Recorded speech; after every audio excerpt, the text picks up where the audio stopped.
안녕하세요. 이제 본격적인 가을 날씨가 되었네요. 모두 건강하신가요?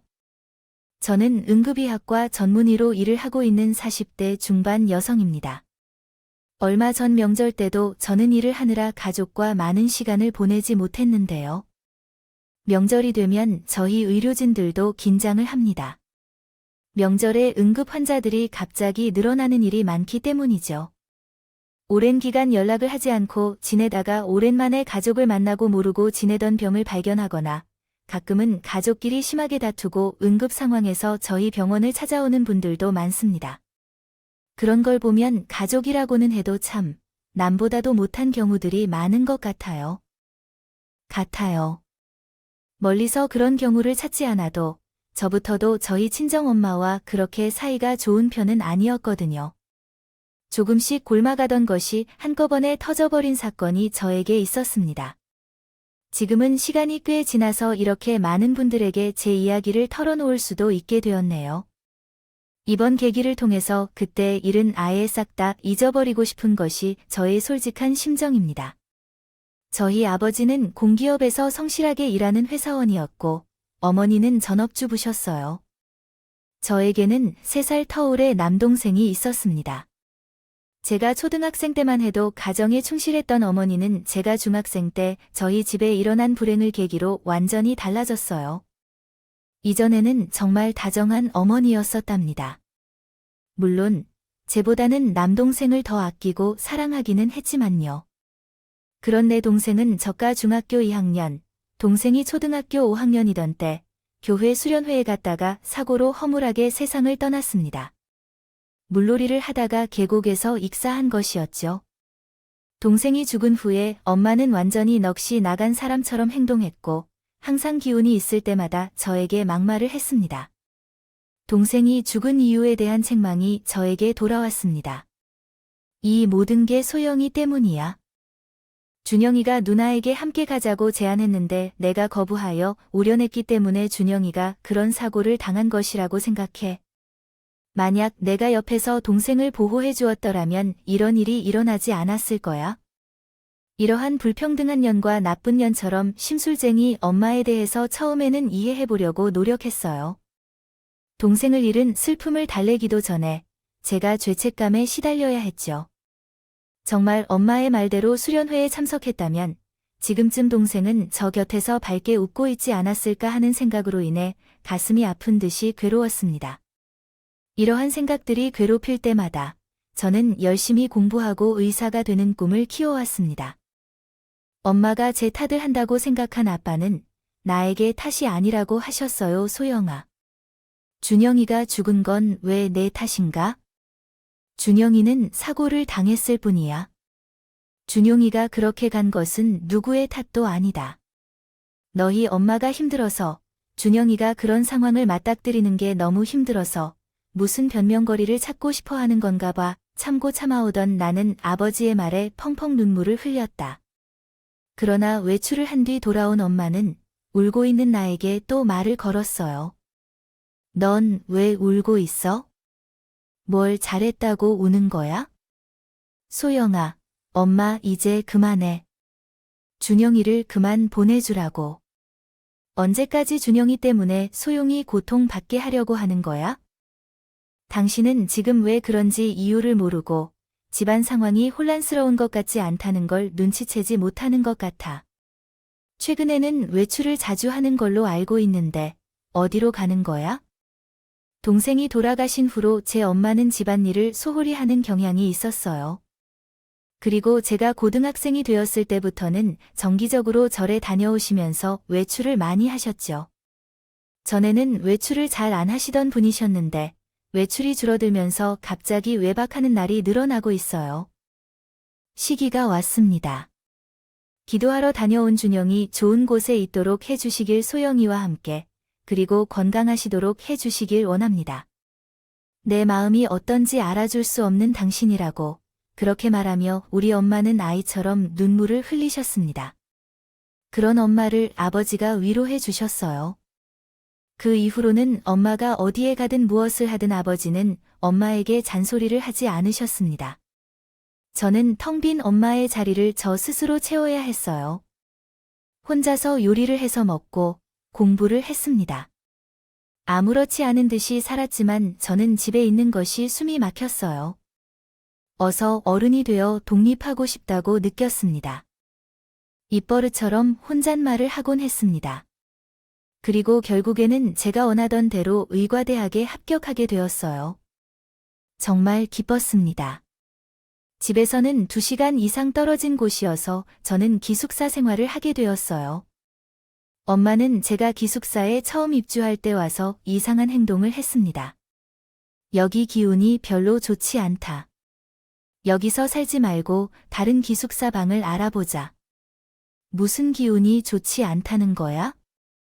여기 전망도 좋고 빛도 잘 들어오고 무엇보다 1인실이라서 나는 너무 좋은데. 내가 다 알아본 게 있어서 그래, 엄마가 말했습니다. 엄마는 무작정 자기의 말을 들으라고 하셨고 저는 거부했습니다. 그 후 몇 일이 지난 뒤 제 기숙사에 오셔서 파들 뿌리시고 칼을 들고 다니면서 소리를 질러 주셨어요. 악귀야, 물러가라. 우리 소영이한테서 떨어져 물러가라. 그런 엄마를 보며 저는 망연자실에 빠졌어요. 엄마에게 몇 번이나 정신과 치료를 권유했지만 얼마나 고집이 세었는지 듣는 척도 하지 않았습니다. 네, 엄마가 정신병자라도 된다는 거야? 너, 어떻게 그런 생각을 할 수가 있어? 이게 엄마의 방식이야. 그러니까 토달지 마, 엄마.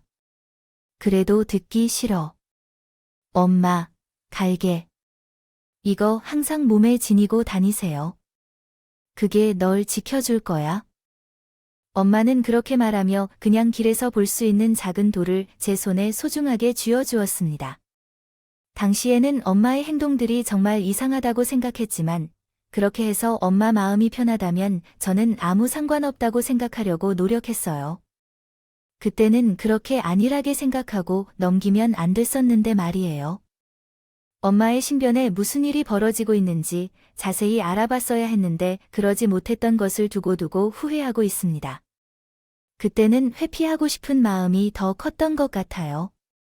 그리고 저는 엄마가 시키는 대로 하기로 결심했습니다. 어려운 요구들은 혹시 모를 엄마의 상황을 위해 받아들이기로 했죠. 아니었기 때문에 저는 혼자 지내며 학업에 몰두했어요.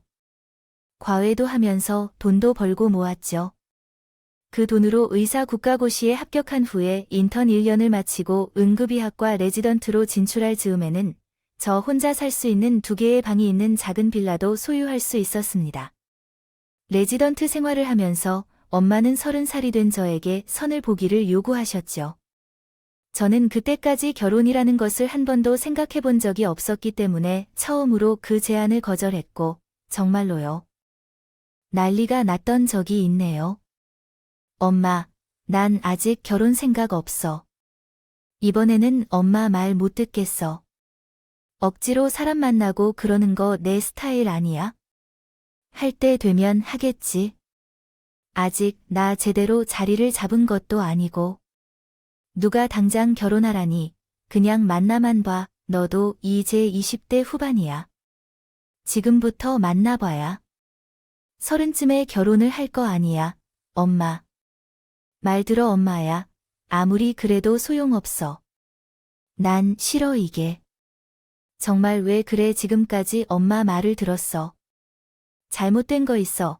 그냥 만나만 봐. 엄마의 소원이야. 제발 너도 만나면 마음에 들걸. 그렇게 크게 되어 있어. 나중에 어차피 걔랑 만나게 될 건데. 미리 만나면. 엄마는 내 의견을 묻지 않고 무시했어요. 소원이라고 요구해서 한 번 만나기로 했는데 나는 한숨을 쉬며 마음에 들지 않는다고 말했어요. 그래서 처음으로 소개팅을 하게 된 거예요. 대학 시절에도 친구들이 소개팅을 권유해도 거부했었는데 엄마의 간섭에는 감당할 수 없어서 20대 후반의 남자를 만나게 됐어요. 정말 가볍게 마음만 먹고 소개팅 자리에 참석했죠. 별로 관심이 없어서 예의가 부족한 태도를 보였는데 상대방은 상관하지 않았어요. 혹시 더 요청하실 내용이 있으신가요? 불편하신가요? 사실은 엄마가 가라고 해서 나왔는데 좀 불편한 감이 들어요. 아, 그러시네요. 저도 사실 우리 엄마가 만나보라고 하셔서요. 그래도 이렇게 만났는데 서로 이름부터 말하죠. 저는 땡땡 기업에 다니는 김명성이에요. 당신은 이소영이고 의사가 되기로 정했다는 얘기를 들었어요. 의사를 전문으로 선택했다고요? 제 친구도 이사 갔거든요. 그는 응급의학과 의사인데 응급의학과라고요? 저도 응급의학과 레지던트로 있어요. 전문의가 되려면 아직 시간이 좀 걸리겠지만 2년 정도 남았어요. 그 후에 전문의 시험을 준비할 거예요. 아, 그래요. 혹시 그 진로를 선택한 이유를 물어봐도 될까요? 그 사람은 생각보다 제 마음의 문을 아주 자연스럽게 열고 들어왔어요. 편하게 말을 잘 하더라고요. 그 덕분에 저도 제 이야기를 서슴없이 했어요. 응급의학에 관심을 가지게 된 건 어릴 때 사고로 사망한 남동생 덕분이었어요. 가장 위급한 상황에서 생명을 구하는 의사가 되고 싶었거든요. 그런 이야기를 계속 풀어놓았네요. 많은 이야기 해버렸네요. 아니에요. 그냥 많이 이야기했죠. 힘드셨을 거예요.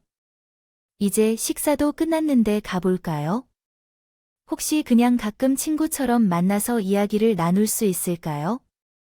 부담스러우시면 거절해도 돼요. 사람이 정중하게 묻어서 연락처를 주고받고 가끔씩 연락하는 것으로 결정했습니다. 저희 엄마는 그날 저녁에 친구처럼 나에게 전화를 하셔서 소개팅은 어땠느냐고 물어보셨어요. 어땠어? 에이, 괜찮지. 걔가 딱 소영이니까 짝이야. 엄마는 그런 줄 알겠지? 아마 엄마는 지금 그렇게 생각하실 거야. 엄마, 아마 오늘 한번 만나봤는데, 무슨. 엄마는 다 알아. 2번, 3번 계속 만나봐. 걔네 엄마가 어떤 분인지 몰라. 뭐라고 엄마가? 명성 씨의 엄마를 알아? 알지.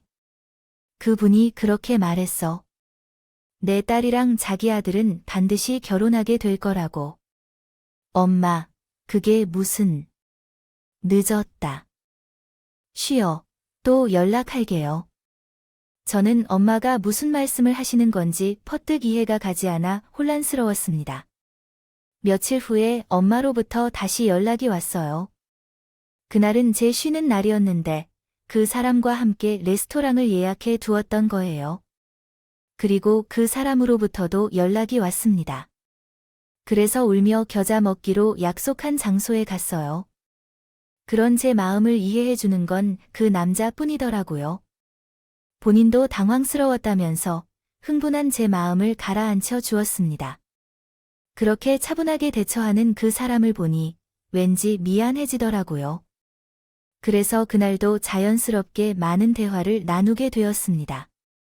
대화를 나누면 제 이야기를 귀 기울여 주는 것 같아요.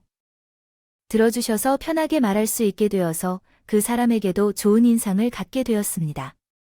한동안은 엄마가 무작정 약속 장소와 시간을 정해 우리 둘을 만나게 했지만 얼마 지나지 않아 둘이 자연스럽게 약속을 잡고 데이트를 하게 되었어요.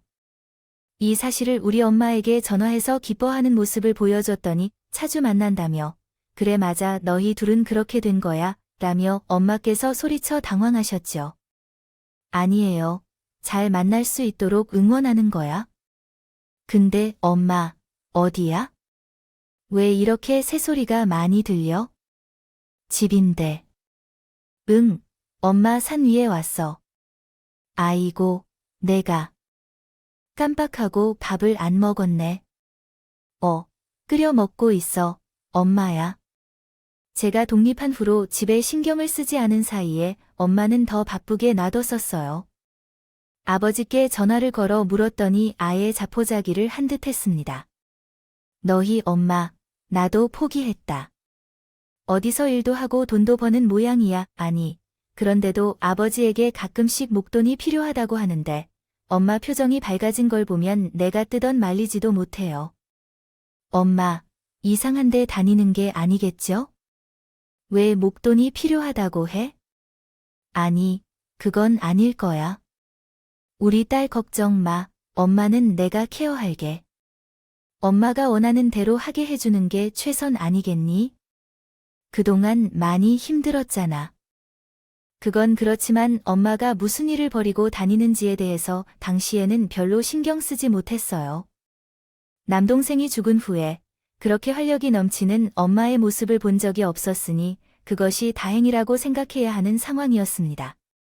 그리고 나는 엄마가 주선해준 사람과 만나 연애를 하게 되었어요. 그 사람은 조만간 회사를 그만두고 사업을 시작할 것이라고 했습니다. 만나고 1년이 지난 무렵에 캠핑을 가자고 제안했어요. 당시에 조용하고 공기가 좋은 곳에서 캠핑을 하고 거기서 바베큐를 하며 쉬는 시간을 즐기던 때였습니다. 그날도 캠핑을 하러 가는 것이 너무 신나서 갔는데 밤이 되어 불을 피우고 고기를 함께 먹으며 가지러 갈 만큼 즐거운 시간을 보냈습니다. 구워 먹은 후에 그 사람이 잠시 사라졌다가 평소 좋아하는 음악을 켜고 손에 반지와 꽃다발을 들고 나타났어요. 이게 뭐야? 소영아, 우리 결혼하자. 나 많이 부족하지만 너를 평생 아끼고 사랑할 거야. 그때 분위기도 그렇고 만난 지 시간도 꽤 되었고 저는 그 자리에서 거절할 수 없었습니다. 하지만 고민이 되기는 했어요. 일륜지 대사를 그렇게 쉽게 결정할 수는 없으니까요. 제가 고민하는 걸 눈치챈 그 사람이 말했어요. 내가 뭘 걱정하는지 다 알아. 그래도 그런 고민들 나랑 함께 이겨내는 거 어때? 나 믿어줘. 그 말에 저는 일단 반지와 꽃다발을 받게 되었습니다. 하지만 머릿속으로 수많은 잡생각이 들었다. 과연 이게 맞는 선택인 건가 하는 고민이었지만 저희 엄마는 어떻게 알았는지 그 다음날 저에게 바로 연락을 했어. 서영아, 너 청혼 받았지? 엄마, 어떻게 알았어? 다 알아야 하나 보지. 엄마는 다 알아. 그래서 말인데 다음 주 주말에 상견례 자리를 만들어 볼까 하는데 너 어때? 시간 되니 상견례를? 벌써야? 쇠불도 당긴 김에 빼라고 얼른 진행하자. 엄마가 예약해 줄게. 아니, 엄마, 끊어. 엄마 바빠. 엄마 너무 기뻐서. 영아야, 저희 엄마는 그렇게 일방적으로 말을 하고 또 전화를 끊었습니다. 정신이 하나도 없었어. 마치 뭔가에 홀린 기분이었어. 핑계를 대자면 그 시기에 제가 레지던트를 마치고 전문의 시험을 치러야 하는 시기였기 때문에 더 정신이 없었던 것 같습니다. 그렇게 상견례를 진행하게 되었습니다. 시험을 한 달 남겨둔 시점이었어요. 상견례 자리에는 예비 시모가 약속 시간보다 늦게 도착했습니다. 엄마는 기다리면서 그 사람이 얼마나 좋은 사람인지 설명하느라 바빴어요. 좋은 분이야. 나한테 얼마나 힘이 되어주는지 몰라.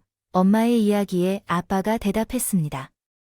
당신 친구들이랑 아예 연락 끊어서 걱정했는데 그 사람만 만나서 나도 궁금했어. 근데 좀 늦네. 당신은 뭐가 그렇게 조급해? 조금 기다리면 되지, 엄마는요. 그렇게 화를 내셨습니다. 아니 친구야, 지금 30분이나 지났으니까 하는 말이죠. 이 사람 참, 기다려. 저는 그때부터 조금씩 엄마가 이상하다는 걸 느꼈습니다. 너무 맹목적으로 한 사람만 만나고 있었다는 걸 처음 깨달은 적이 있었죠. 한때는 엄마가 미워서 혼자 살고 싶어 했지만 제가 모르고 있는 일이 너무 많다는 걸 그제서야 깨달게 되었네요. 그리고 잠시 후에 화려하게 치장을 한 예비 시모와 당시의 예비 신랑이 나타났어요. 늦게 왔는데도 사과는 전혀 하지 않더라고요. 어이가 없었습니다. 우리 친정 엄마는 예비 시모를 보자마자 반색을 하며 먼저 인사를 했습니다. 오셨어요. 오라고 오신 거 고생하셨죠. 일단 음식을 시키고 보도록 하죠. 다들 일찍 왔네요. 어떻게 할까요? 그럼 음식부터 시켜야겠죠. 정말 이상하게 거만하더라고요. 그리고 우리 엄마도 과하게 예비시모에게 굽신거리고 있었습니다. 그리고 메뉴판을 한참 들여다보던 예비신랑이 말했어요. 여기 음식이 탄 맛이 안 난다. 여기 스테이크 같은 거 파는 게 없나요? 그러자 저희 친정엄마가 곧바로 대답했습니다. 스테이크요? 여기는 한정식집인데 어떻게 해야 하죠?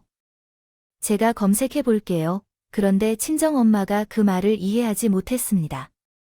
엄마는 속이 맞지 않았고 내가 말해주지 않으면 기분이 좋지 않았습니다. 바로 검색을 하고 근처에 스테이크를 파는 음식점을 찾아서 전화로 바로 예약을 잡고 이동했습니다. 그 모든 상황에서 저는 어처구니가 없었어요. 결혼이건 뭐건 다 때려치우고 싶은 심정이었습니다. 그리고 예비시모와 우리 친정엄마의 관계를 밝혀야겠다는 생각만 들었죠. 그렇게 예비시모가 원하던 스테이크를 주문하고 대화를 시작했어요. 제가 물었습니다. 그럼 우리 엄마랑은 얼마나 알고 지내신 거예요? 너희 엄마 이제 10년도 넘었지, 아마. 아, 오래되셨구나. 엄마 왜 말 안 했어? 어떻게 알게 되셨어요? 제가 그렇게 물으니 싫은 표정이 역력한 얼굴로 대답했습니다. 너무 지금 나 취조하니? 우린 나이쯤 되면 오다 가다 만나도 친해지고 그래. 뭘 그렇게 따지니? 아니요. 저는 그냥 궁금해서요. 저희 엄마가 친하게 지내던 분들이랑도 연락을 끊고 명성씨 어머님만 만난다고 들어서요. 자기한테 도움도 안 되는 사람들이랑 왜 연락을 해? 좋은 사람만 한두 명 곁에 두면 되지. 근데 지금은 상견례 자리가 아니야. 너의 사람이요. 우리 아들이 사업을 시작하는 걸 알지? 우리 아들도 명문대를 나왔고 믿지는 장사는 아니라고 생각한다. 안 그래? 그러자 저희 엄마가 바로 대답하셨습니다. 그럼요. 미치기는요. 우리에게 너무 과한 사위였어요. 저는 모르게도 머리를 절레절레 끄덕였어요. 그렇게 적고 있는데 우리 아버지의 당황한 표정이 보였어요. 모두가 상황이 이상했지만 우리 엄마와 예비시모만은 자연스러웠어요. 예비신랑도 아무렇지 않은 듯이 보였습니다. 우리와 우리 아버지만 어색한 느낌이었죠. 그리고 스테이크가 맛이 없다며 핀잔을 놓으시곤 했어요. 아우, 싸구려네. 이거 질기고 맛도 없고 못 먹겠다. 아무튼 우리는 따로 받지 않고 돈으로 받으려 했는데 엄마가 이미 말해주셔서 오늘은 서로 만나서 대화를 나누는 거죠. 예식장은 저희가 예약할게요. 그때 우리 아버지가 대답하셨어요. 예식장을 벌써 도착했어요. 왜냐하면 어차피 애들을 결혼시킬 건데요. 아니에요. 제게 할 말이 끝났고 바빠서 가봐야겠네요. 만나서 반가웠어요. 그럼 결혼식장에서 봐요. 그렇게 자리를 뜨는데 저희 엄마는 쪼르르 배웅을 나가시더라고요. 아빠와 저는 심각한 표정으로 말했습니다. 아무래도 우리 엄마가 이상한 것 같다. 왜 저렇게 쩔쩔매는 거야? 그렇게 말이에요. 저는 그냥 친구처럼 지내는 분인 줄 알았는데 남이 보면 그분을 시중드는 것 같아 보이겠어요. 그날 저는 혼자 사는 집이 아닌 본가로 함께 가서 대체 어떻게 된 일인지 알아보려고 했습니다. 그런데 엄마가 아무리 시간이 지나도 오지 않으시더라고요. 전화를 했지만 받지도 않았어요. 그래서 저는 포기하고 다음날 출근하기 위해 집으로 갔습니다. 당시 예비 신랑이었던 남자친구는 바쁘다며 제 연락에 응하지 않았어요.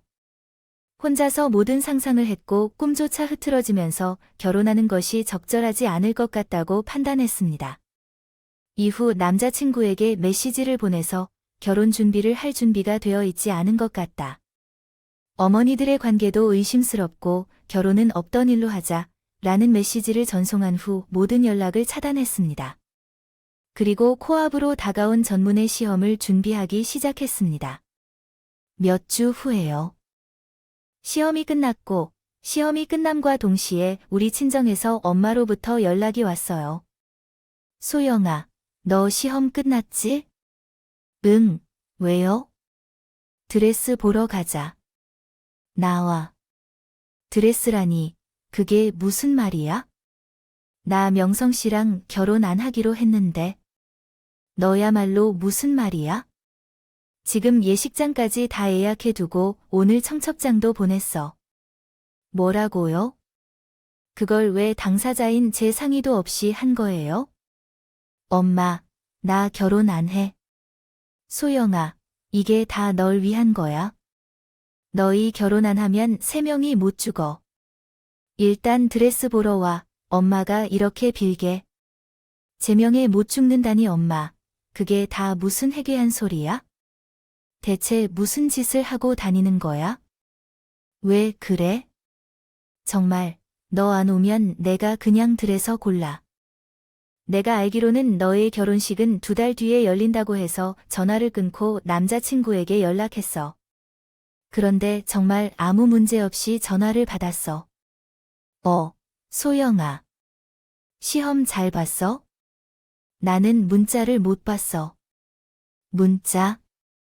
아, 난 다 이해해. 내가 그런 마음 가질 수 있지. 근데 우리 결혼은 해야지. 아니, 이렇게 막무가내로 밀어붙인다고 되는 일이 아니야. 난 당신과 결혼할 생각이 없다고 이제. 와, 왜 이러냐? 나 지금 사무실 일 때문에 정신 없거든. 나중에 이야기하자. 전화를 끊을게. 정말 누구와도 말이 통하지 않았습니다. 미치겠다고요. 청첩장까지 돌렸으니 어떻게 해야 할까? 막막한 기분이었습니다. 아빠에게 연락했더니 아빠도 엄마가 청첩장까지 돌린 사실을 모르고 있었어요. 그리고 엄마가 1억 원을 가져갔다는 이야기를 했습니다. 네, 엄마가 우리가 가지고 있던 빌라를 팔아치우고 그 돈 1억 원을 예비 시어머니에게 주었다는 얘기였어요. 그쯤 되니 저도 말이 막히더라고요. 상견례 자리에서 예비 시어머니가 요구한 예단비 1억 원이라는 말은 안 된다고 생각했지만 저희 엄마가 받아들인 것이었습니다. 그래서 저는 아빠에게 제가 결혼을 원하지 않는다는 사실을 전했습니다. 아빠, 난 결혼 못해. 알아줘. 정말 엄마를 이해할 수가 없어요. 아빠가 엄마가 뭐 하는 건지도 모르겠어. 부탁드립니다. 지금은 정신이 아무것도 모르겠어요. 제가 한 공간이 정신이 아니라서요. 나랴 하면 아니겠다. 아버지가 좀 알아보겠어. 너무 걱정하지 않아도 괜찮아. 너도 일이 바빠서 내 할 일 해. 저는 지금 너무 정신없어. 아버지만 믿어. 전문의 시험을 통과하고 대학병원 응급실에서 일을 시작했습니다. 아버지도 불도저처럼 제 결혼을 밀어붙이는 엄마를 말리지 못하셨어요. 결혼식이 1달 앞으로 다가온 어느 날이었습니다. 그날 당직 중이었어요. 휴식 시간이라 눈을 감으려고 했는데 긴급 호출이 왔습니다. 급하게 내려갔더니 교통사고일 가능성이 있었습니다. 환자 2명이 실려왔어요. 환자를 확인하고 있던 중에 저는 까무러칠 뻔했습니다. 제 예비 신호였거든요. 겉으로 보기에는 얼굴과 팔의 상처과 피가 나는 바지 밖으로 피가 나올 정도로 다리 부위에 심각한 외상이 있어 보였어요. 그러나 상견례 자리에서 화려한 옷차림이 없었습니다. 시골 할머니들이 많이 입는 몸빼 바지를 입고 있었어요. 무슨 영문인지 궁금했지만 환자이기에 일단 환자 상태를 봐야 했습니다. 의식이 있었는지 제게 반발하며 다른 의사를 불러오라고 말했어요. 그들은 여기에서 왜 내가 여기 있는지 의심스러워했고 다른 의사들도 같이 와달라고 요구했습니다. 보시느라 정신없으시겠어요. 일단 바지를 먼저 찢어야겠네요. 제가 그렇게 말하자 제 손을 뿌리치려고 했지만 팔에 힘이 없어서 뿌리치지 못했어요. 그리고 저는 피와 살이 엉켜있는 몸빼바지를 조심스럽게 가위로 찢었습니다. 그리고 깜짝 놀랐어요. 다리 전체에 용문신이 가득했습니다. 그보다 더 놀란 건 바지 안쪽 주머니에 있던 수첩이었습니다. 뭔가 그 수첩 안에 제가 품고 있던 의문들이 풀릴 증거들이 있을 것만 같았어요. 그래서 저는 그 수첩을 제 주머니에 넣어두고 응급시술을 했습니다. 그러고 있는데 경찰들이 들이닥쳤어요. 이 환자들이 긴급 체포 중에 도망치다가 무작정 4차선 도로에 뛰어들어서요. 어차피 심각한 문제는 아니죠. 일단 상처를 봉합했으니 다른 전문의들이 치료를 해줄 거예요. 그런데 무슨 죄로 상습 불법 도박꾼들인 것 같아요. 우리가 병원에서 도망가지 않도록 좀 감시를 해야 해요. 도박이 얼마나 중요한지 이해해요. 그제야 뭔가 퍼즐이 맞춰지는 것 같았어요. 저는 환자들을 다른 부서 선생님들께 보내고 나서 제 당직실로 돌아가서 예비 시모의 바지에 있던 수첩을 열어봤어요. 판도라의 상자를 열었죠. 그 안에 뭐가 있는지를요. 요구한 돈과 어떻게 받으셨는지에 대한 증거를 저희 엄마가 믿어주실 수 있도록 꼼꼼히 작성했습니다. 그만큼 그 증거로도 충분히 죄를 입증할 수 있었죠.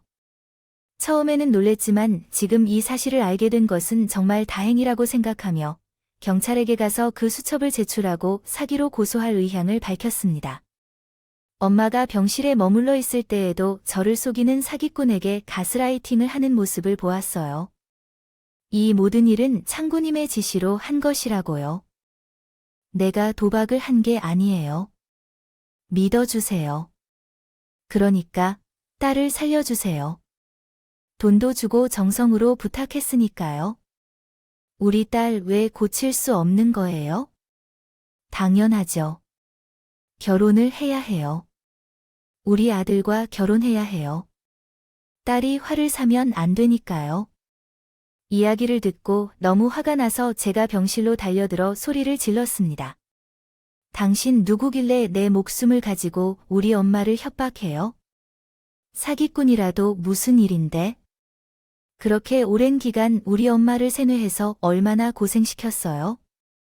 저가 그렇게 소리치자 엄마가 당황해서 제 입을 막으려고 했습니다. 히프니 누구야? 왜 그러는 거니? 바로 사과해. 엄마는 어렸을 때 저를 남동생이 그렇게 허망하게 간 이후로 소시오패스 같은 사기꾼을 만나서 그동안 저를 위해 모든 것을 희생한 거예요. 저는 나 자신을 보며 당황한 엄마를 보면서도 모르게 눈물을 흘리며 말했어요.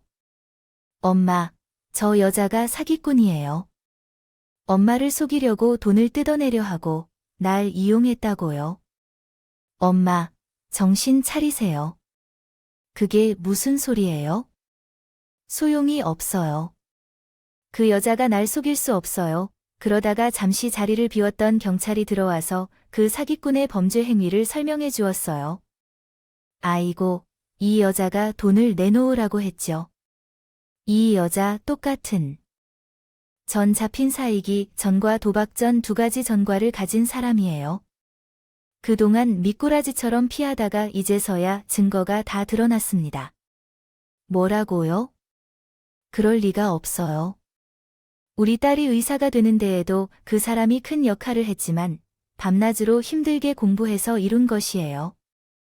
엄마, 왜 그 사람 덕분이라고 말해? 내가 열심히 공부해서 성공한 건데요. 부디 깨어나세요.